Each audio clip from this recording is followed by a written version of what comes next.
Bismillahirrahmanirrahim. Today we are going to cover lecture number 16 of MGT 501, Human Resource Management. Summary of your last lecture, we covered the person, job and the outcome of the job. किसी को बंदे को जो काम job मिलती है उसमें task duty perform के लिए उसका है कि knowledge, skills and abilities, talent, interest ये इसकी मैच करती है उस पर्टिकुलर जॉब करने के लिए और जो उसको फिर उसके बेस पे उसकी परफॉर्मेंस रिक्वायर्ड उसको अवेलेबल होती है कि नहीं है। जॉब एनालिसिस हमने देखा, question observation, interviews, employees recording, diary, combination of the method etcetera, source of the data के बारे में हमने डिस्कस किया। Employees, supervisor, manager, job analyst, job analyst, HR, outside consultant, supervisor, managers. Problem हमने discuss किया कि क्या है बदी जॉब एनालिस्ट के साथ टू लेंथी होता है ये प्रोसेस। टू लेंथी की इसलिए डेफिनेशन ये है कि आपने एडवर्टाइजमेंट दी, उसमें सारा कुछ लिखा हुआ, जॉब डिस्क्रिप्शन, टास्क स्पेसिफिकेशन क्या होनी चाहिए, क्या होगी, और उसके बाद आपने उसका पहले कोई टेस्ट हो सकता है, टेस्ट रखे हों, टेस्ट के बाद आपने इंटरव्यूज रखे हों, इंटरव्यूज के बाद टेस्ट के बाद भी आपने पेपर चेक किए। इतनी लंबी चौड़ी लिस्ट हो सकती है कि हो सकता है आजकल जैसे कि चंद एक जो है पोजीशंस के लिए भी थाउजेंड्स ऑफ एप्लीकेशंस आ जाती हैं, तो वो भी आपने देखना है, उसको तमाम को आपने टेस्ट के लिए कॉल करना है। तो उसमें पहले शॉर्ट लिस्टिंग करनी है, शॉर्ट लिस्टिंग के बाद जो टेस्ट ले लिया तो उसमें पेपर चेक किए, वो उसमें आपने नंबरिंग की, नंबरिंग के बाद आपने फिर देखा कि आपने इंटरव्यू के लिए लोग शॉर्ट लिस्ट किए, उनको बुलाया, फिर इंटरव्यू को आपने प्लान किया।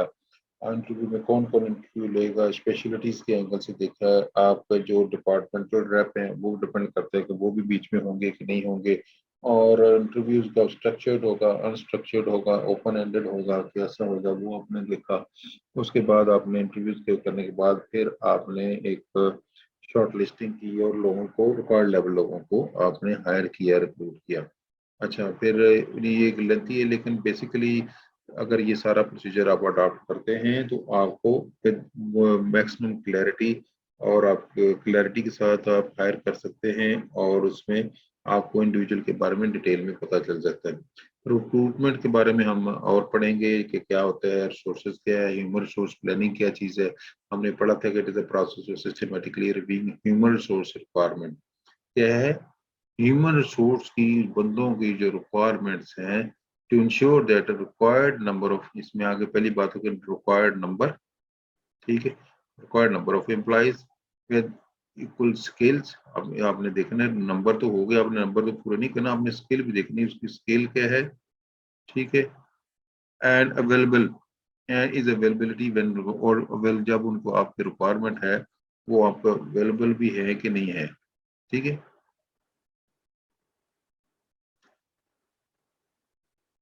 ठीक है, ये तीन चीजें आपने फिर आपने देखनी कि कैसे आप कर सकते हैं। फिर आप देखते हैं कि human resource performance technique, forecasting technique ये एग्जिस्ट होती है। इसमें ये कि पहले जीरो बेस्ड परफॉर्मेंस के, ये जीरो बेस्ड परफॉर्मेंस क्या है? Starting point, you start thing starting from determining future staffing needs. Future staffing need को आप देखते हैं। The key to zero based forecasting is through the analysis human resource needs को देखते हुए। बॉटम अप अप्रोच ये होती है forecasting method in which each successive level of organization starting from the lowest forecasting is implies requirement in order to ultimately provide an aggregate forecast to employee। लो से करते हैं ultimately आप provide aggregate के ऊपर चले थे, बॉटम अप चले गए, दोनों में डिफरेंस समझने की जरूरत है। स्टार्टिंग पॉइंट पर डिटरमिन फीचर स्टॉपिंग नहीं, बिल्कुल जीरो से काम शुरू होता है। Bottom up the forecasting method which each successive level, her level पे आप ऑर्गेनाइजेशन को देखते हुए अपना करते हैं, लोएस्ट लेवल पे जाते हैं। यूज ऑफ मैथमेटिकल मॉडल ये है, can assist in forecasting HR requirements. relationship between sales demand and the number of employee needed to is a positive one। नहीं, आपने रिलेशनशिप देखना है, इसके अंदर मैथमेटिकल मॉडल है ना, आपने रिलेशनशिप देखना है sale demand and the number of employees needed in the positive note. Then जी सिमुलेशन क्या है? Simulation is a technique for mathematical, for experimenting with the real world situation through a mathematical model representing the situation is the abstraction of the real world। आप अक्सर देखें कि जहाज के angle से जब जहाज को पायलट की ट्रेनिंग दी जाती है तो उन्हें क्या लिए जब बेली ले लेने की जरूरत पड़ जाती है जिसमें उसके व्हील नहीं खुलते तो उसको वो ऑन ग्राउंड अगर कराए तो जिसका मतलब है कि एक जहाज पूरे का पूरा तबाह कराना पड़ेगा अगर उसको रियल टाइम उसको ट्रेनिंग कराएंगे तो वो उसको सिचुएशनल ट्रेनिंग होती है कि सिमुलेटर के ऊपर उसको सारा बताया जाता है कि हाँ जी इसका व्हील नहीं खुल रहे तो आपने क्या तरीका कार इख्तियार करना है तो उसी तरीके कार के ऊपर सिमुलेशन पे वो सारी चीजें की जाती हैं और उसको उधर ही ट्रेनिंग दी जाती है इवन कि आप ड्राइविंग के जो सिखाते हैं उधर भी पहले सिमुलेटर होते हैं उसके अंदर आपको ड्राइविंग सिखाई जाती है रूल्स रेगुलेशन सिखाए जाते हैं जिसमें आप करते हैं वीडियो गेम्स में अक्सर आपने देखा होगा बड़े बड़े मॉल्स में भी मुख्तलिफ जगहों पे कि आप आगे स्क्रीन लगी हुई है आपकी आंखों पे एक एनक टाइप गॉगल्स लगा दिए जाते हैं जिसमें आप ऐसे लगते हैं जैसे रियल वर्ल्ड में आप बैठे हैं बेसिकली सिमुलेटर टाइप होते हैं उसमें आप सारा कुछ कर रहे होते हैं वीडियो गेम की शेप में forecasting human resource requirement है requirement forecast is an estimate of the number and kinds of employees the organization will need at a future dates in order to realize its goal future dates को ज़हन में need future dates in order to realize its goals ये तो human requirement उसको देखते हैं availability भी उसी लिहाज से देखी जाती है एक तो वो requirement है और availability availability determines whether the firm will be able to secure employees with the necessary skills and from what source the individuals may be obtained यानी availability उनको पहली स्लाइड में आपको करने का में क्या है रिक्वायरमेंट को आइडेंटिफाई करना है फ्यूचर नीड को तो इसमें कि वो रिक्वायरमेंट को मीट करने के लिए आपकी अवेलेबिलिटी क्या क्या तरीकाकार हो सकता है अगर आप देखते हैं कि एक आपके पास जो लोग हैं वो सरप्लस हो गए हैं तो उसको क्या तरीका हो सकता है उसको कैसे आपने कंट्रोल करना है कैसे मैनेज करना है एक तो होता है रिस्ट्रिक्टेड हायरिंग अभी है कि आप फ्यूचर में आप ना पहले फर्ज किया 100% हायरिंग करते थे आप जो प्रेजेंटली है ये नहीं कि सडनली हर चीज आप बंद कर देते हैं आप उसको कम कर देते हैं रिस्ट्रिक्टेड करते हैं बहुत जरूरी है जो रिक्वायरमेंट हायरिंग होती है सिर्फ वही करते हैं रिड्यूस्ड आवर ये दूसरा तरीकाकार होता है अगर आवर्स पे काम कर रहे हैं अगर वीकली फर्ज के 40 घंटे लोग काम कर रहे हैं तो आप उसको कम करके 30 घंटे में कर दें यानी इसका इफेक्ट तमाम एम्प्लॉइज के ऊपर चला जाता है अर्ली रिटायरमेंट ये भी हो सकता है कि आपके पास सरप्लस मैन पावर है तो उनको जल्दी रिटायर कर दें गोल्डन शेक हैंड वाला जो फार्मूला वो आप कर दें और अल्टीमेटली अगर कोई भी नहीं काम करता तो फिर पर फोर्स आपने ले ऑफ करना है तो उनको निकालना है तो आप निकाल सकते हैं लेकिन इसका रिवर्स जो है सरप्लस का रिवर्स एक शॉर्टेज हो गई है वर्कफोर्स तो उसके लिए क्या तरीका तैयार कर सकते हैं पहली बात है क्रिएटिव रिक्रूटमेंट है उसमें often mean the new approaches to recruitment use कर देते हैं डिफरेंट जियोग्राफिकल लोकेशन में आप जाते हैं जिसमें आप जाके उनको अपना बताते हैं कि ये रिक्वायरमेंट है उस लिहाज से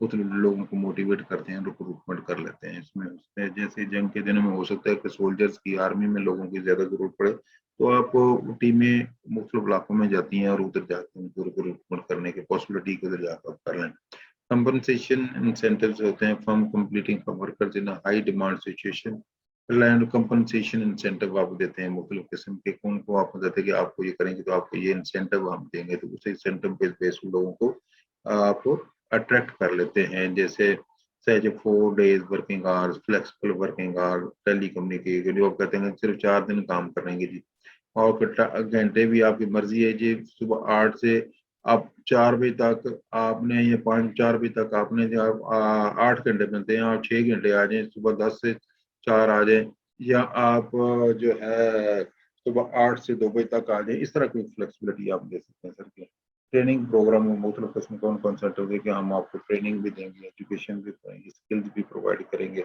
और डिफरेंट सिलेक्शन स्टैंडर्ड्स होते हैं approach for dealing with shortage of workers in the lowering of employ standards selection criteria so in certain workers may have to alter to ensure that enough people are available for the job different selection standards आप कर देते हैं different job scenario के लिए succession planning करते हैं and development के लिए succession process of ensuring that a qualified person is available to assume a managerial position once the position is vacant उसमें ये मतलब होता है कि एक एचआर का हेड है फर्ज के एचआर का हेड है एचआर का हेड जब रिटायर हो जाए या वो कंपनी को छोड़ने के लेवल तो उसका ये नंबर 1 पेपर के एचआर का ये बॉस है उसके पास जो नेक्स्ट इंडिविजुअल वो इतना ट्रेंड अवेलेबल होने चाहिए कि जब जरूरत पड़े तो वो बंदा जो है ना एचआर हेड की ड्यूटियां कर ले और उसकी पोजीशन को वो संभाल सके या ले सके नहीं इसकी सक्सेसिव प्लानिंग ऐसी होती है कि अगले बंदे को ऑटोमेटिक आप ट्रेनिंग देते जाते हैं और वो बंदा आगे से आगे चलता जाता है Succession development, it is the process of determining the comprehensive job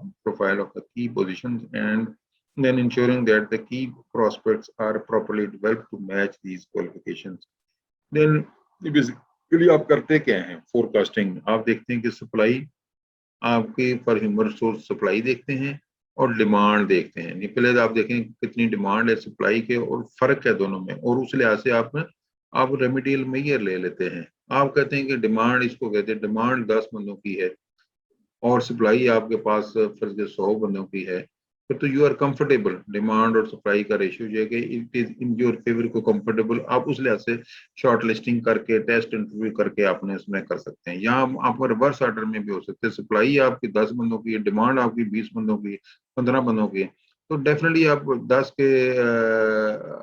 बंदे जो है ना आपको उनको देखेंगे परख, ये नहीं कि आंखें बंद करके जो 10 आ गए उनको रख लेना, आपने उनको भी टेस्ट इंटरव्यू करके देखना तो है नहीं कि उनके अंदर पोटेंशियल है कि वो आपको वो जो आपकी जॉब है वो कर सकते हैं कि नहीं कर सकते।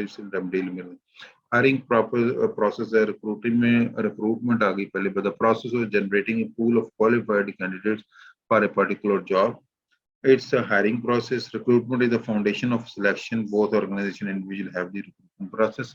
कंपैरिजन मैंने पहले भी बताया था, वो जो जिसमें डिमांड है, सप्लाई है और डिमांड इक्वली, तीन सिनारी हो सकती है। Demand is higher than the supply, plan for the growth. Demand supply से ज्यादा है और सप्लाई डिमांड से ज्यादा है, ठीक है। प्लान फॉर वर्कफोर्स रिडक्शन, फिर आप कम करेंगे। Then demand equal to supply, तो यानी स्टेटस को स्टेबिलिटी है, कोई इसमें कुछ करने की जरूरत नहीं। Recruitment cat is the process of attracting individuals on a timely basis in sufficient number and with appropriate qualification and encouraging them to apply for the jobs. Selection is the process of making a hire or no hire decision regarding such applicants for the job. Then socialization is the process of orienting. जब आपने hire कर लिया, ठीक है, तो उसमें आपने क्या कर लिया कि उसको सोशलाइजेशन करनी है, ओरिएंटेशन करवानी है उस ऑर्गेनाइजेशन से रिलेटेड कि किस तरह ऑर्गेनाइजेशन में काम हो रहा है और आपने कैसे काम करना है उसमें। तो मसले मसाइल ये कंस्ट्रेंट्स में बात आ जाती है। इसमें आप देखते हैं कि आप एक ऑर्गेनाइजेशन है जिसकी अब सैलरी, बेनिफिट और जो पोटेंशियल अपॉर्चुनिटीज हैं वो टू एक्सेल एंड रिस्पेक्ट, उस एक्सेल को हैं, पॉजिटिव हैं, पाई जाती हैं, तो ये फिर पॉजिटिव उसके इमेज जाएगा। Basically we are talking about image, ठीक है जी, तो इमेज उसका पॉजिटिव जाएगा। लेकिन एक ऑर्गेनाइजेशन है जिसकी ये रिवर्स ऑर्डर में है, रिवर्स ऑर्डर में उसकी सैलरीज भी, उसकी परफॉर्मेंस भी, बेनिफिट जो है ना वो ये मार्केट के लिए ऐसे कम है, तो कैरियर प्रोग्रेशन भी इतनी ज्यादा नहीं है, तो फिर वो इमेज उसका नेगेटिव जाएगा। इस चीज को एड्रेस करने की जरूरत होती है। गोल ऑफ रिक्रूटमेंट होते हैं attract qualified applicants, encourage unqualified applicant to self select themselves out, नहीं ऑटोमेटिक ही वो अपने आप को आउट कर लें, इसमें इस तरह ऑटोमेटिक होना चाहिए।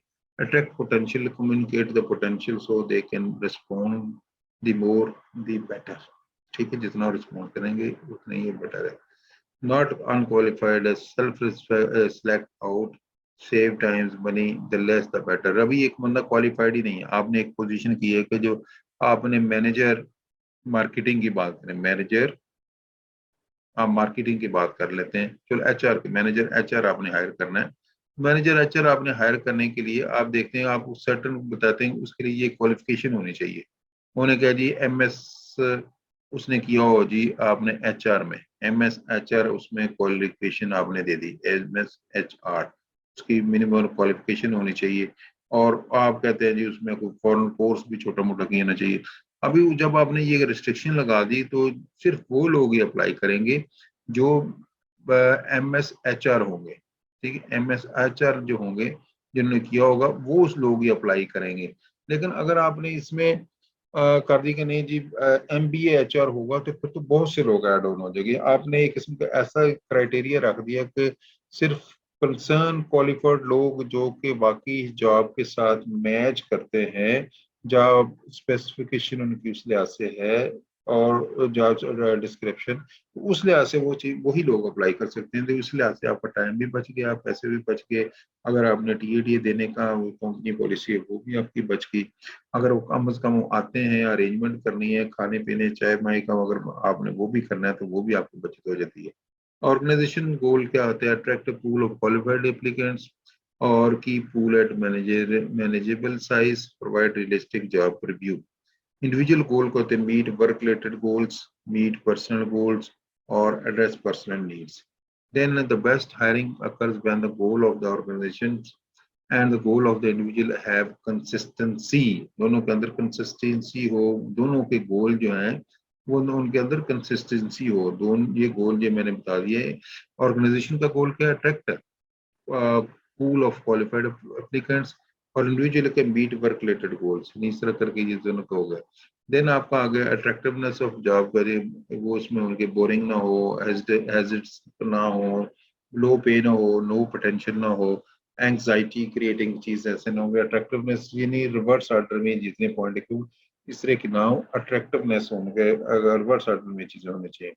Internal organization policy promote from इसमें कि इंटरनल की अगर आप अगर वो रिक्वायरमेंट है जैसे सक्सेशन पॉलिसी होती है इसमें कि विद इन द ऑर्गेनाइजेशन आप बंदे को प्रमोट कर लें. गवर्नमेंट इन्फ्लुएंस आप देखते हैं कि गवर्नमेंट के जो रूल्स रेगुलेशन उसको आप फॉलो करें. करने के लिए अगर इन्फ्लुएंस आता है इसके मसले मसाइल आते हैं then you have to show these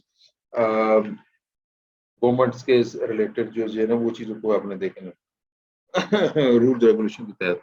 labour market influence वो भी देखें कि लेबर मार्केट के अंदर उसके इन्फ्लुएंस क्या चल रहा है उसको उस लिहाज से हमने डील है. रिक्रूटिंग कॉस्ट आप ये भी ओवरऑल वर्किंग करते हैं कि यानी कि आप बार बार रिक्रूटिंग प्रोसेस में गुजरते हैं तो उसकी कॉस्ट को आप कैसे मिनिमाइज कर सकते हैं, कैसे वेयर आउट कर सकते हैं. कुछ ग्लोबल इश्यूज में आ जाती है को जब भी आप host country national expert create ये जो करते हैं तो डिपेंड किस पे कर रहा होता है. कल्चर है, पॉलिटिक्स, इकोनॉमिकल है, टेक्नोलॉजी है, स्किल है, लीगल देन रिस्ट्रिक्शंस आ जाती हैं. तो जब भी किसी आप दूसरे मुल्क से करना है ये सारी चीजें आपने देखनी है. इसमें दोनों सिनारी हो सकते हैं. आप अपने मुल्क में काम कर रहे हो आपको कोई ऐसा एक्सपर्ट चाहिए किसी दूसरे मुल्क से तो उसको आपने देखना है. या ये भी हो सकता है आपने अपनी कंपनी किसी दूसरे मुल्क में लगाई हुई है, कोई एक प्लांट लगाया हुआ है तो देन डेफिनेटली उसके लोकल लोगों को आपने हायर करना है. तो देन आपने उनको देखना उनका रिलीजन क्या है, उनका कल्चर क्या है, वे ऑफ वर्किंग क्या है, उनका माइंडसेट क्या है. और ये अक्सर देखने में मिलता है कि लोगों का माइंडसेट चीज़ों में बड़ा वेरिएशन होती है. उसको देखना. Role of diversity in the organization, legal compliance है, diversity as a source of strategic strength है. डाइवर्सिटी हमने पहले भी हम पढ़ा था. डाइवर्सिटी डाइवर्स किस्म के लोग होते हैं, हर किस्म का. Diversity in the shape of ethnicity इसमें आ गया, रिलीजन आ गया, रिलीजन भी आ गया, कल्चर आ गया, उनका वे ऑफ यानी लैंग्वेज भी आ गई, way of working the things. इससे हर लिहाज से सारे उसको भी आपने देखे. डाइवर्सिटी इसलिए क्यों होनी चाहिए यानी कि एक ही किस्म के लोग आपने रख लिए और वो आपको कोई आउटपुट नहीं दे रहे थे definitely that will not be beneficial for you. आपने उस एंगल से देखना है. देन मार्केटिंग ओरिएंटेशन है. Applicants are viewed as a commodities, application are viewed as a customers. आपने उसको कमोडिटी के तौर पे देख रहे हैं, कस्टमर को तौर. It's a big thing. Then labour force population आप देखें, एप्लीकेंट्स पॉपुलेशन देखें, एप्लीकेंट पूल देखें, इंडिविजुअल सिलेक्टेड हो जाती है. ओवरऑल जब आपने इंडिविजुअल की सिलेक्ट करनी है तो आपने पहले लेबर पूल की कितनी है अवेलेबिलिटी क्या है, उसमें एप्लीकेंट कितने अवेलेबल हैं, एप्लीकेंट का पूल अगर है तो वो भी अपने देखना है. देन आपने सिलेक्शन करनी है. लेबर मार्केट में देखें geographic, industry and educational and technical qualification. Geographic में है लोकल, रीजनल, नेशनल, इंटरनेशनल. आप देखें ना आप लोकल किसी एक एरिया में रहते हो आप उस लेवल पे देख रहे हैं, लिमिटेड लेवल पे आप देख रहे हैं. देन आप उस रीजन में चले जाते हैं, पर्टिकुलर रीजन हो सकता है. देन पूरे मुल्क के लेवल पे चले जाते हैं या पूरे ग्लोबल लेवल पे चले जाते हैं. तो वो आप देखते हैं कि आपको मार्केट आपको किधर आपने ऑपरेट करना है, किस तरह की आपकी रिक्वायरमेंट क्या है, और job description, job specification, job analysis सारी को देखते हुए आपने वो देखना है. इंडस्ट्री एंड ऑक्यूपेशनल के एस ए हमने देखे है. नॉलेज, स्किल्स एंड एबिलिटीज वो देखनी है. एजुकेशनल एंड टेक्निकल क्वालिफिकेशन आपने देखनी है. देन रिक्रूटमेंट फिलोसफी को आपने मद्देनजर रखना है कि रिक्रूटमेंट फिलोसफी क्या है, ये कि जिसमें मेजर डिसीजन लिए जाते हैं. Selection of source from available sources जिसमें इंटरनल रिक्रूटमेंट, एक्सटर्नल रिक्रूटमेंट हो सकती है. अब मैं इसको पूरा नेक्स्ट लेक्शन में इसको कवर करेंगे इंटरनल और एक्सटर्नल रिक्रूटमेंट को। देन एथिकल इश्यूज भी आ जाते हैं रिक्रूटमेंट के अंदर, जिसके अंदर जो ऑफ साइट लोकेशन है, providing qualified candidates in cost effective and timely manner while ensuring adherence to the corporate job posting etc. They vary that all job internal external etc. तो ये चीजें देखते हुए हम सारा कुछ करते हैं। सो ये आज का जो लेक्चर हम कंक्लूड करते हैं और इसमें हम थोड़ा सा रिवाइज कर लेते हैं कि हमने आज के जो फर्दर देखे थे ह्यूमन रिसोर्स प्लानिंग को टच किया था, क्या है ह्यूमन रिसोर्स फोरकास्टिंग टेक्निक हमने देखी है, जीरो बेस्ड फोरकास्टिंग क्या है, बॉटम अप अप्रोच क्या है, यूज ऑफ मैथमेटिकल मॉडल क्या है, सिमुलेशन क्या है, देन रिक्वायरमेंट क्या है फोरकास्टिंग ह्यूमन रिसोर्स को, रिक्वायरमेंट क्या है कि ह्यूमन रिसोर्स की अवेलेबिलिटी क्या है, इन सरप्लस ऑफ एम्प्लॉइज अगर आपके सरप्लस हुए हैं देन आप क्या करेंगे, रिस्ट्रिक्टेड हायरिंग होगी, रिड्यूस्ड आवर्स हो गए, अर्ली रिटायरमेंट है, ले ऑफ्स हैं, देन क्रिएटिव रिक्रूटमेंट है, कंपनसेशन इंसेंटिव्स आ जाते हैं, क्या हो सकते हैं, ट्रेनिंग प्रोग्राम है, डिफरेंट सिलेक्शन स्टैंडर्ड्स आप देखते हैं, सक्सेशन प्लानिंग को हमने टच किया कि क्या होता है, सक्सेशन डेवलपमेंट क्या है, जब हमने इसको डिटेल में देखा कि सप्लाई डिमांड का जो फर्क है और उसमें 3 सिनेरियो बनते हैं, उसको कैसे हो सकते हैं, क्या एक्शन कर उसमें कर सकते हैं, रिक्रूटमेंट क्या चीज़ होती है, process of generating a pool of qualified candidates, ठीक है, qualified candidates of particular for a particular job. Then जी ये कम 3 सिनेरियो की मैंने बात की, demand is higher than supply, फिर क्या करेंगे, सप्लाई लार्जर देन डिमांड, फिर क्या करेंगे, डिमांड इक्वल टू सप्लाई, फिर क्या करेंगे, and recruitment selection socialization हमने देखा था, process orienting new employees to the organization and the unit in which they will be working, then constraints of recruitment हम बात की, image of the organization का हमें पॉजिटिव उस वक्त होगा आप कंपेटेबल उसकी जो है सैलरी है, बेनिफिट है, अपॉर्चुनिटीज है, प्रमोशन की अगर रिस्ट्रिक्शन नहीं है, आगे तो एक्सेल करने के पूरे अपॉर्चुनिटीज अवेलेबल हैं तो वो पॉजिटिव इमेज हो जाएगा। लेकिन अगर ये सारी चीजें अवेलेबल नहीं है, उल्टा काम हो रहा है किसी लेवल से, या कुछ सैलरी भी कम है, बेनिफिट भी कम है और बंदा बीमार हो जाता है, look after company look after नहीं करते, ज़ाहिर है नेगेटिव में चले जाएगी। गोल ऑफ रिक्रूटमेंट क्या है, encourage unqualified employ to self select themselves और अट्रैक्ट क्वालिफाइड करें और अनक्वालिफाइड उधर चले जाएं। ये हमने इसको भी डिटेल में देखा था कि मैनेजर एचआर की एग्जांपल के तौर पे एमएस एचआर उसने किया हुआ है, तो फिर क्या होगा, नहीं किया तो फिर क्या होगा। ऑर्गेनाइजेशन गोल को हमने देखा कि attract pool of qualified applicants है, then keep pool at manageable size है, प्रोवाइड रियलिस्टिक जॉब रिव्यूज है, इंडिविजुअल गोल्स है, मीट वर्क रिलेटेड जॉब है, meet personal goals and dress personal needs हैं, best hiring occurs when the goal of the organization and the individual have consistency, attractiveness of job, अगर ये चीजें नहीं होंगी तो वो अट्रैक्टिवनेस ज्यादा आएगी, बोरिंग एज डे स्लो पे नो टेंशन एंजाइटी वगैरह, इंटरनल और promote them with in few government influence labour market influence recruiting cost और देन ग्लोबल इश्यूज में आए थे culture political economical technological and जो स्किल्स एंड लीगल रिस्ट्रिक्शंस होती हैं, रोल इसमें क्या आ जाता है, इन मार्केटिंग ओरिएंटेशन है, व्यूड कमोडिटीज है, कस्टमर्स है, लेबर फोर्स पॉपुलेशन, जब इंडिविजुअल सेलेक्ट होना तो क्या क्या चीजें हम देखते हैं, लेबर मार्केट में क्या क्या चीजें आती हैं, philosophy internal external that's about all. Okay, if you have any